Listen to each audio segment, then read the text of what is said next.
Good day, everybody. This is Kevin Hogan coming to you from Victoria, Minnesota. We're up in Minneapolis right now, getting ready to head out tomorrow. I'm going halfway across the world, literally, and I'm so excited to have 3 flights tomorrow. Oh, it's going to be fun.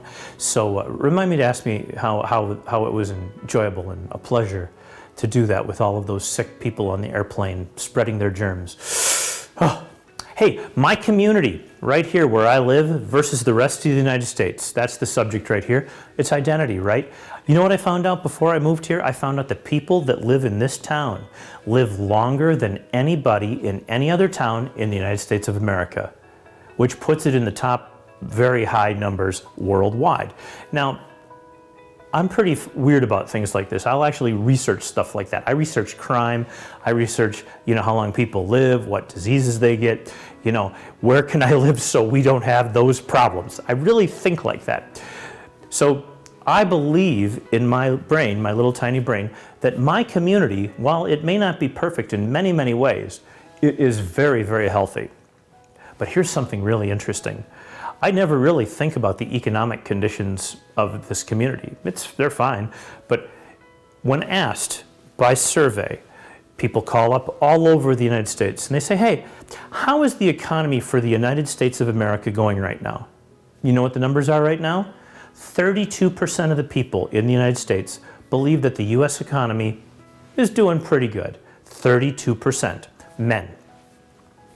Ask women the same exact question. 23% will tell you that the economy is doing pretty good in the United States. Now let's just pause here for a second. This, by the way, is a huge statistical difference between how men and women perceive things. Okay, 32% of men believe that the United States is in a good economy. It's fine, 32, and 23%. That's 9% less. That's a third when it comes to statistics. Okay, that's a third fewer women agreed with that. So men think the economy of the U.S. is much better than women do. Now that's fascinating. Both agree that overall, 32 and 23, that things aren't all that great. But 32% of men, 23% of women. Interesting. But let's change the question. What about your community where you live? Just that simple. What about your community? How are the economic conditions in your community? Oh, the numbers are different where I live.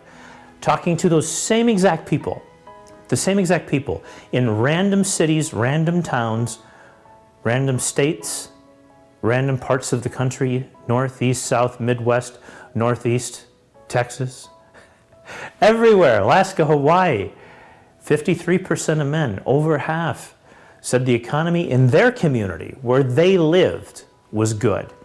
And 48%, which is almost the same, still statistically different between 53 and 48, but getting closer, 48% of women thought that their community was doing better economically than the average in the United States of America. Fascinating?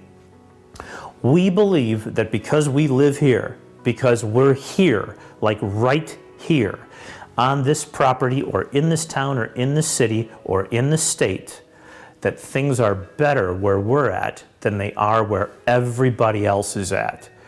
Understanding this one concept will open up hundreds of persuasion opportunities in the future. Why? Because you have the opportunity to say, you know what? Hypnotic language pattern. You have must consider yourself lucky to be able to live where you do because things are so much better in that community than they are probably in the rest of the United States. Is that true or is that not true? I mean, I really don't know. And the person can say, oh yeah, they are, or no, absolutely not. Our area is just horrible and we have drug dealers everywhere and everything's going to hell in a handbasket. You'll find out for sure one way or the other, but most people will agree with you that where they live, everything, if you could give them a checklist a mile long, is better on average than everywhere else in the United States. And if you ask people in the United States versus the rest of the world, you're going to find the same exact thing. And if you ask people over in France how things are there compared to the United States, they'll tell you that everything is great in France. Go down to Spain and ask them how it compares to France. Spain's way better than France.